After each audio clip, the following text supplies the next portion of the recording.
Capítulo 4 das intimações. Artigo 269. Intimação é o ato pelo qual se dá ciência a alguém dos atos e dos termos do processo. Parágrafo 1º. É facultado aos advogados promover a intimação do advogado da outra parte por meio do correio, juntando aos autos a seguir cópia do ofício de intimação e do aviso de recebimento. Parágrafo 2º. O ofício de intimação deverá ser instruído com cópia do despacho, da decisão ou da sentença. Parágrafo 3º. A intimação da União, dos Estados, do Distrito Federal, dos municípios e de suas respectivas autarquias e fundações de direito público será realizada perante o órgão de advocacia pública responsável por sua representação judicial. Artigo 270. As intimações realizam-se sempre que possível por meio eletrônico na forma da lei. Parágrafo único. Aplica-se ao Ministério Público, à Defensoria Pública e à Advocacia Pública o disposto no parágrafo 1º do artigo 246. Artigo 271. O juiz determinará de ofício as intimações em processos pendentes, salvo disposição em contrário. Artigo 272. Quando não realizadas por meio eletrônico, consideram-se feitas as intimações pela publicação dos atos no órgão oficial. Parágrafo 1º. Os advogados poderão requerer que, na intimação a eles dirigida, figure apenas o nome da sociedade a que pertençam, desde que devidamente registrada na Ordem dos Advogados do Brasil. Parágrafo 2º. Sob pena de nulidade, é indispensável que da publicação constem os nomes das partes e de seus advogados, com o respectivo número de inscrição na Ordem dos Advogados do Brasil ou, se assim requerido, da Sociedade de Advogados. Parágrafo 3º. A grafia dos nomes das partes não deve conter abreviaturas. Parágrafo 4. A grafia dos nomes dos advogados deve corresponder ao nome completo e ser a mesma que constar da procuração ou que estiver registrada na Ordem dos Advogados do Brasil. Parágrafo 5. Constando dos autos pedido expresso para que as comunicações dos atos processuais sejam feitas em nome dos advogados indicados, o seu desatendimento implicará nulidade. Parágrafo 6. A retirada dos autos do cartório ou da secretaria encarga pelo advogado, por pessoa credenciada a pedido do advogado ou da sociedade de advogados, pela Advocacia Pública, pela Defensoria Pública ou pelo Ministério Público, implicará a intimação de qualquer decisão contida no processo retirado, ainda que pendente de publicação. Parágrafo 7. O advogado e a sociedade de advogados deverão requerer o respectivo credenciamento para a retirada de autos por preposto. Parágrafo 8. A parte arguirá a nulidade da intimação em capítulo preliminar do próprio ato que lhe caiba praticar, o qual será tido por tempestivo se o vício for reconhecido. Parágrafo 9. Não sendo possível a prática imediata do ato diante da necessidade de acesso prévio aos autos, a parte limitar-se-á a arguir a nulidade da intimação, caso em que o prazo será contado da intimação da decisão que a reconheça. Artigo 273. Se inviável a intimação por meio eletrônico e não houver na localidade publicação em órgão oficial, incumbirá ao escrivão ou chefe de secretaria intimar de todos os atos do processo os advogados das partes. 1. Pessoalmente, se tiver domicílio na sede do juízo. 2.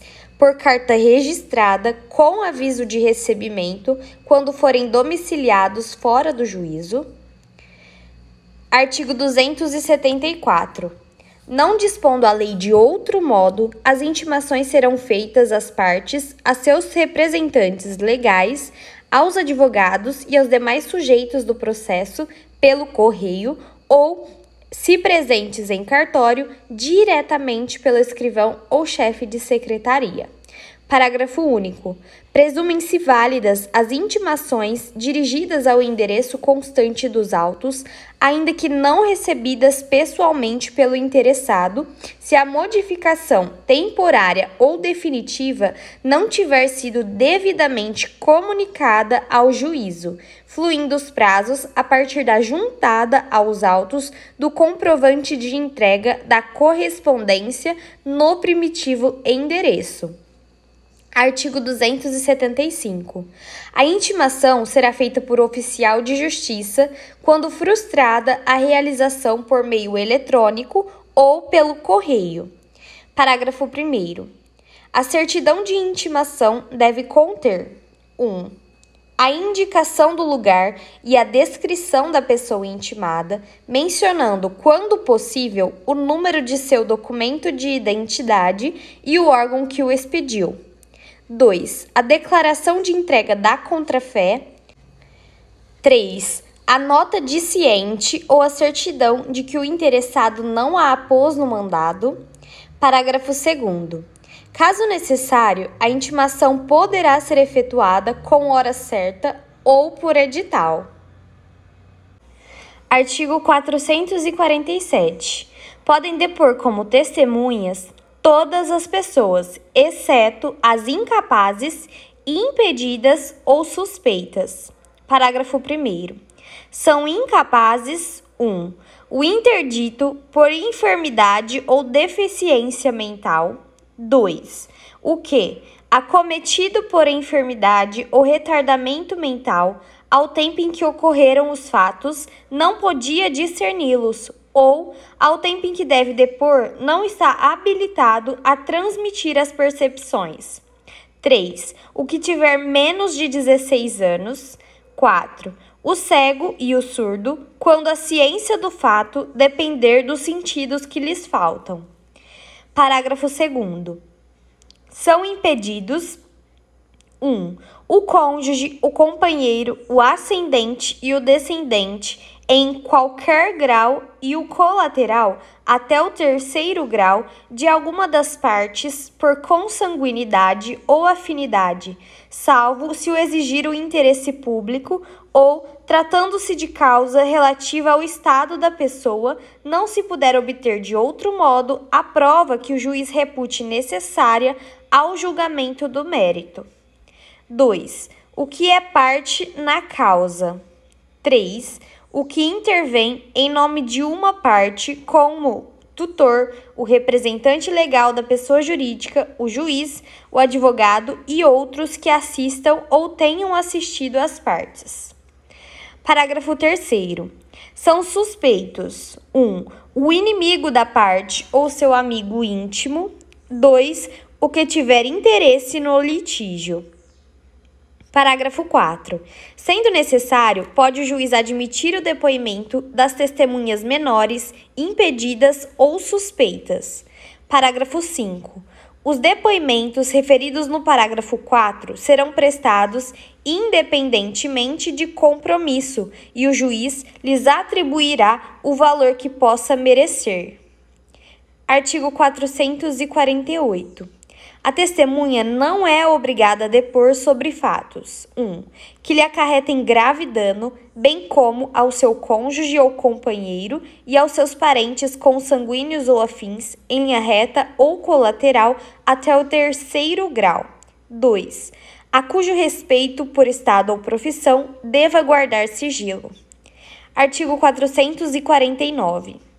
Salvo disposição especial em contrário, as testemunhas devem ser ouvidas na sede do juízo. Parágrafo único. Quando a parte ou a testemunha, por enfermidade ou por outro motivo relevante, estiver impossibilitada de comparecer, mas não de prestar depoimento, o juiz designará, conforme as circunstâncias, dia, hora e lugar para inquiri-las. Artigo 453.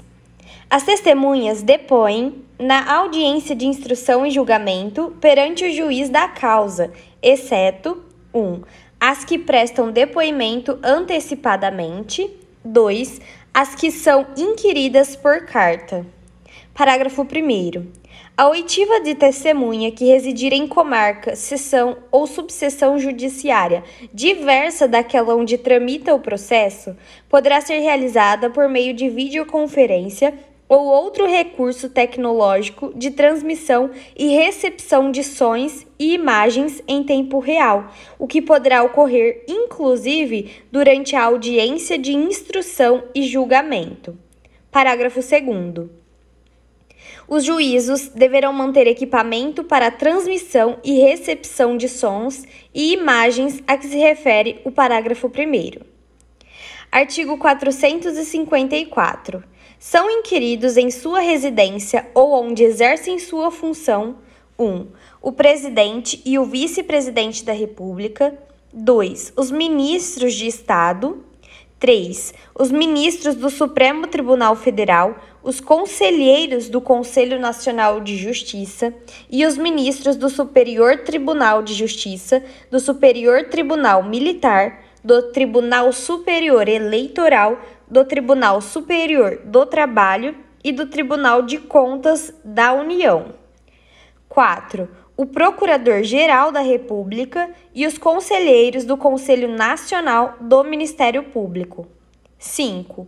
O Advogado-Geral da União, o Procurador-Geral do Estado, o Procurador-Geral do Município, o Defensor Público-Geral Federal e o Defensor Público-Geral do Estado. 6. Os senadores e os deputados federais. 7. Os governadores dos estados e do Distrito Federal. 8. O prefeito. 9. Os deputados estaduais e distritais. 10. Os desembargadores dos tribunais de justiça, dos tribunais regionais federais, dos tribunais regionais do trabalho e dos tribunais regionais eleitorais e os conselheiros dos tribunais de contas dos estados e do Distrito Federal. 11. O Procurador-Geral de Justiça. 12. O embaixador de país que, por lei ou tratado, concede idêntica prerrogativa a agente diplomático do Brasil. Parágrafo 1º. O juiz solicitará à autoridade que indique dia, hora e local a fim de ser inquirida, remetendo-lhe cópia da petição inicial ou da defesa oferecida pela parte que a arrolou como testemunha. Parágrafo 2º. Passado um mês sem manifestação da autoridade, o juiz designará dia, hora e local para o depoimento, preferencialmente na sede do juízo. Parágrafo 3. O juiz também designará dia, hora e local para o depoimento quando a autoridade não comparecer injustificadamente à sessão agendada para a colheita de seu testemunho no dia, hora e local por ela mesma indicados. Seção 5 da coisa julgada, artigo 502. Denomina-se coisa julgada material a autoridade que torna imutável e indiscutível a decisão de mérito não mais sujeita a recurso. Capítulo 4. Do cumprimento de sentença que reconheça a exigibilidade de obrigação de prestar alimentos. Artigo 528. No cumprimento de sentença que condene ao pagamento de prestação alimentícia ou de decisão interlocutória que fixe alimentos, o juiz, a requerimento do exequente, mandará intimar o executado pessoalmente para, em 3 dias, pagar o débito, provar que o fez ou justificar a impossibilidade de efetuá-lo. Parágrafo 1º. Caso o executado, no prazo referido no caput, não efetue o pagamento, não prove que o efetuou ou não apresente justificativa da impossibilidade de efetuá-lo, o juiz mandará protestar o pronunciamento judicial, aplicando-se no que couber o disposto no artigo 517. Parágrafo 2. Somente a comprovação de fato que gere a impossibilidade absoluta de pagar justificará o inadimplemento. Parágrafo 3º. Se o executado não pagar ou se a justificativa apresentada não for aceita, o juiz, além de mandar protestar o pronunciamento judicial na forma do parágrafo 1º, decretar-lhe-á a prisão pelo prazo de 1 a 3 meses. Parágrafo 4. A prisão será cumprida em regime fechado, devendo o preso ficar separado dos presos comuns. Parágrafo 5. O cumprimento da pena não exime o executado do pagamento das prestações vencidas e vincendas. Parágrafo 6. Paga a prestação alimentícia, o juiz suspenderá o cumprimento da ordem de prisão. Parágrafo 7. O débito alimentar que autoriza a prisão civil do alimentante é o que compreende até as 3 prestações anteriores ao ajuizamento da execução e as que se vencerem no curso do processo. Parágrafo 8. O exequente pode optar por promover o cumprimento da sentença ou decisão, desde logo, nos termos do disposto neste livro, título 2, capítulo 3, caso em que não será admissível a prisão do executado, e recaindo a penhora em dinheiro, a concessão de efeito suspensivo à impugnação não obsta a que o exequente levante mensalmente a importância da prestação. Parágrafo 9. Além das opções previstas no artigo 516, parágrafo único, o exequente pode promover o cumprimento da sentença ou decisão que condena ao pagamento de prestação alimentícia no juízo de seu domicílio. Artigo 535. A Fazenda Pública será intimada, na pessoa de seu representante judicial, por carga, remessa ou meio eletrônico, para, querendo, no prazo de 30 dias e nos próprios autos, impugnar a execução, podendo arguir 1. Falta ou nulidade da citação, se na fase de conhecimento o processo correu à revelia. 2. Ilegitimidade de parte. 3. Inexequibilidade do título ou inexigibilidade da obrigação. 4. Excesso de execução ou cumulação indevida de execuções. 5. Incompetência absoluta ou relativa do juízo da execução.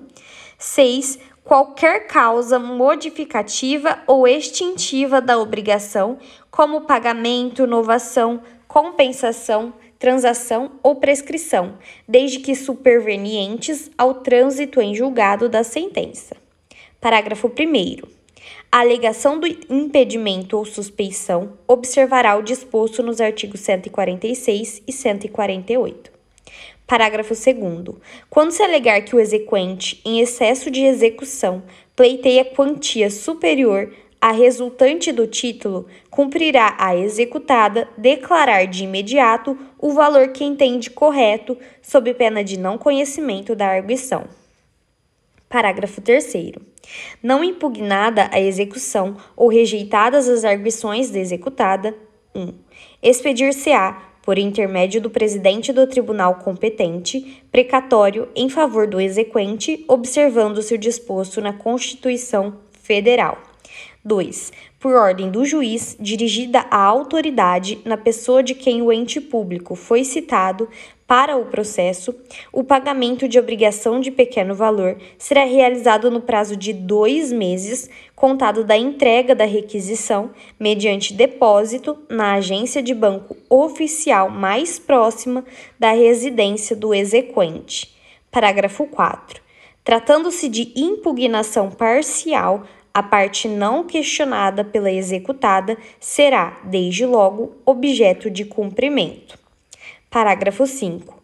Para efeito do disposto no inciso 3 do caput deste artigo, considera-se também inexigível a obrigação reconhecida em título executivo judicial, fundado em lei ou ato normativo considerado inconstitucional pelo Supremo Tribunal Federal ou fundado em aplicação ou interpretação da lei ou do ato normativo tido pelo Supremo Tribunal Federal como incompatível com a Constituição Federal em controle de constitucionalidade concentrado ou difuso.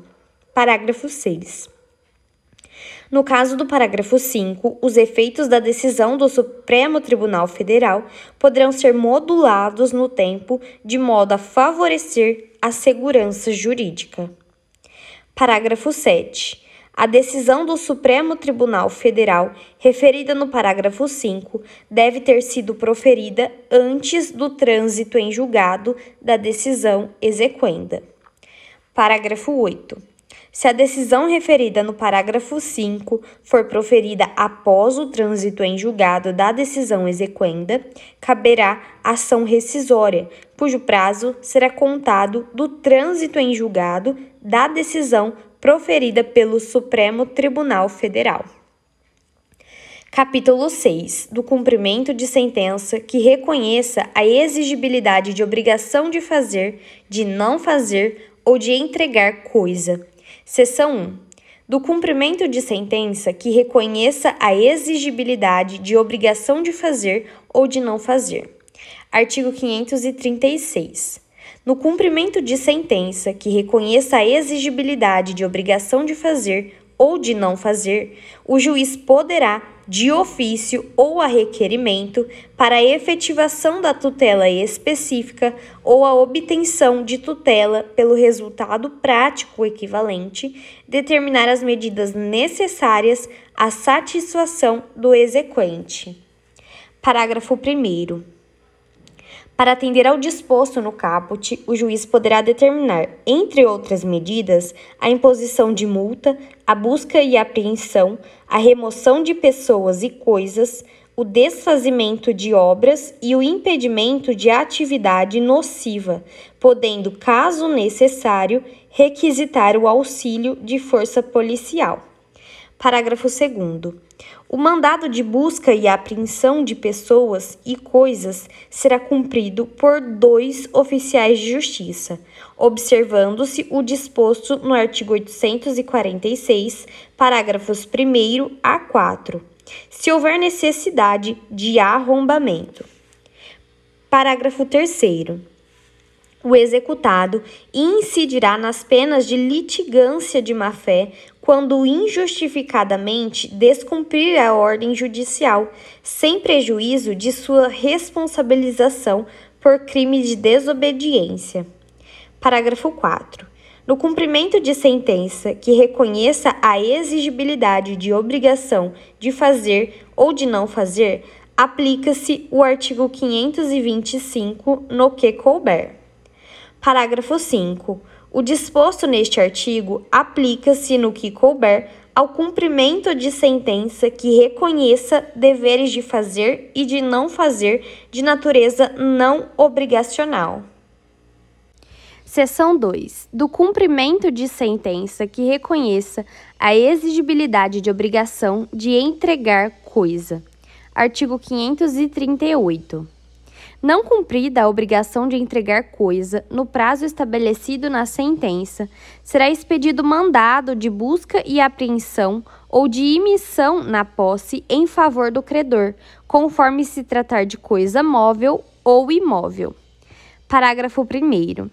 A existência de benfeitorias deve ser alegada na fase de conhecimento em contestação, de forma discriminada e com atribuição, sempre que possível e justificadamente do respectivo valor. Parágrafo 2º. O direito de retenção por benfeitorias deve ser exercido na contestação na fase de conhecimento. Parágrafo 3º.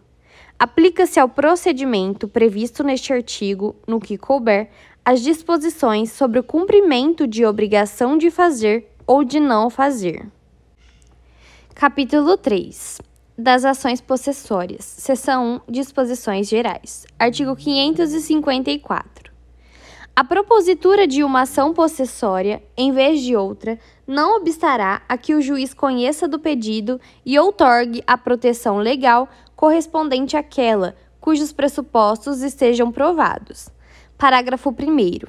No caso de ação possessória em que figure no polo passivo grande número de pessoas, serão feitas a citação pessoal dos ocupantes que forem encontrados no local e a citação por edital dos demais, determinando-se ainda a intimação do Ministério Público e, se envolver pessoas em situação de hipossuficiência econômica, da Defensoria Pública. Parágrafo 2º. Para fim da citação pessoal prevista no parágrafo 1º, o oficial de justiça procurará os ocupantes no local por uma vez, citando-se por edital os que não forem encontrados. Parágrafo 3º. O juiz deverá determinar que se dê ampla publicidade da existência da ação prevista no parágrafo 1º e dos respectivos prazos processuais, podendo, para tanto, valer-se de anúncios em jornal ou rádio locais, da publicação de cartazes na região do conflito e de outros meios. Seção 2. Da manutenção e da reintegração de posse. Artigo 560. O possuidor tem direito a ser mantido na posse em caso de turbação e reintegrado em caso de esbulho. Artigo 561. Incumbe ao autor provar 1. A sua posse, 2. A turbação ou o esbulho praticado pelo réu, 3. A data da turbação ou do esbulho, 4. A continuação da posse, embora turbada, na ação de manutenção ou a perda da posse na ação de reintegração. Artigo 562. Estando a petição inicial devidamente instruída, o juiz deferirá, sem ouvir o réu, a expedição do mandado liminar de manutenção ou de reintegração. Caso contrário, determinará que o autor justifique previamente o alegado, citando-se o réu para comparecer à audiência que for designada. Parágrafo único. Contra as pessoas jurídicas de direito público não será deferida a manutenção ou a reintegração liminar sem prévia audiência dos respectivos representantes judiciais. Artigo 563. Considerada suficiente a justificação, o juiz fará logo expedir mandado de manutenção ou de reintegração.